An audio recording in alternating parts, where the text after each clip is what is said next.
D&D Warlocks always felt like they were missing something.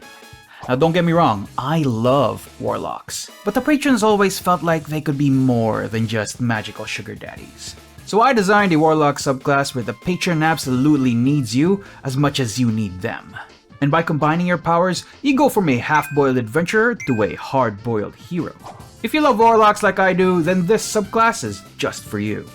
This is My Wife is DMC, I'm V, and let's take pop culture to pen and paper with today's Husbando Homebrew, The Plainsmind. Last year, I released one of my biggest homebrews, Kamen Rider W. It featured a pair of subclasses with built-in fusion mechanics inspired by the series' main characters.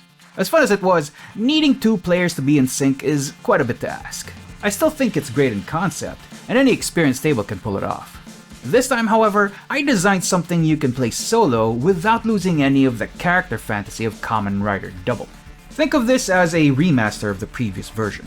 And don't worry, even though this is inspired by Kamen Rider W, you don't need to know anything about it to enjoy this subclass. First, I'll walk you through some of the features with a bit of storytelling, then we'll jump over to the action cam to see the Plainsmind Warlock in action. So without further ado, are you comfy at the table?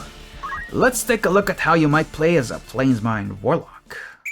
Shotaro started out as a rookie detective, taking on small cases under the tutelage of his hard-boiled master. But it didn't take long for him to encounter the city's dark underbelly. With his master's begrudging approval, their cases drew them into conflict with a powerful syndicate, peddling an empowering yet addictive substance. However, what they found at the center of its production was the last thing they expected. A young man with a connection to the plane's living arcane memory, tasked with creating the very thing corrupting their city. This is the Plainsmind Patron, a living conduit to infinite planar knowledge. The example I gave showed a human with a special link to the plane, but it could be anything.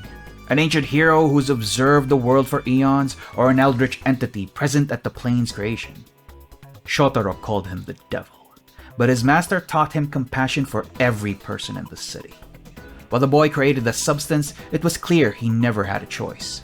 The pair rescued the boy from this infernal machine that forced him to corrupt the city, but the syndicate closed in fast. In the ensuing chaos, the minions' attempts at retrieving the boy cost Shotaro his master. Grieving was a luxury Shotaro didn't have, as the henchmen were about to corner them. The shouts, the gunfire, the sight of his master's lifeless body, all of it chipped away at Shotaro's last strands of hope. But just as he was about to reach despair, the boy asked him a question. Do you have the courage to ride with the devil? Accepting this pact grants you the first subclass feature, the Plainsmind Conduit. This is the main device that connects you to your patron. And if you know Kamen Rider W, you'll recognize this as the series Double Driver. Wearing this lets you speak with your patron and gives you your Plainsmind specific spells, including the guidance cantrip.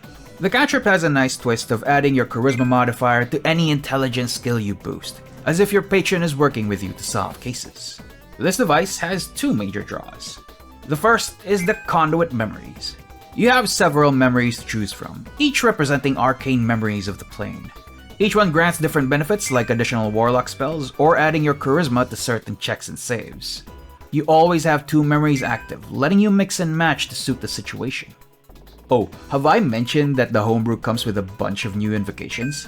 There's one that adds new familiar forms like a bat-shaped camera drone or a wrist-mounted spider familiar.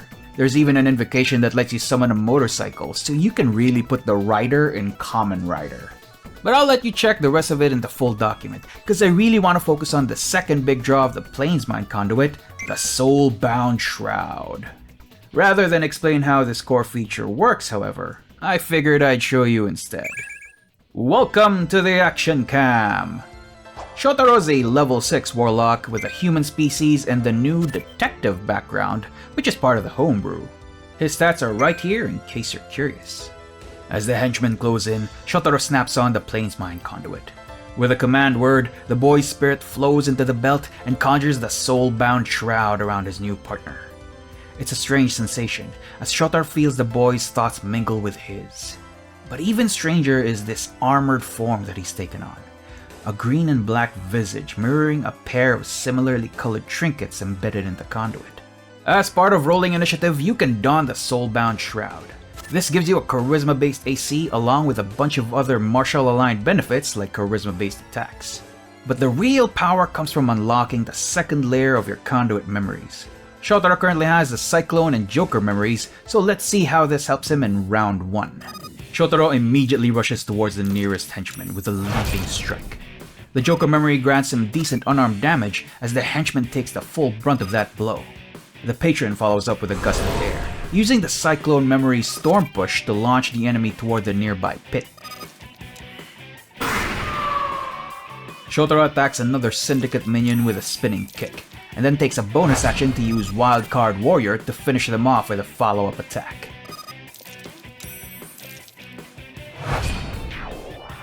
The Warlock sees the henchmen readying their firearms.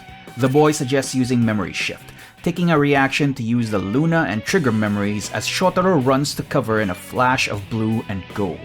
The 3 henchmen try to gun him down.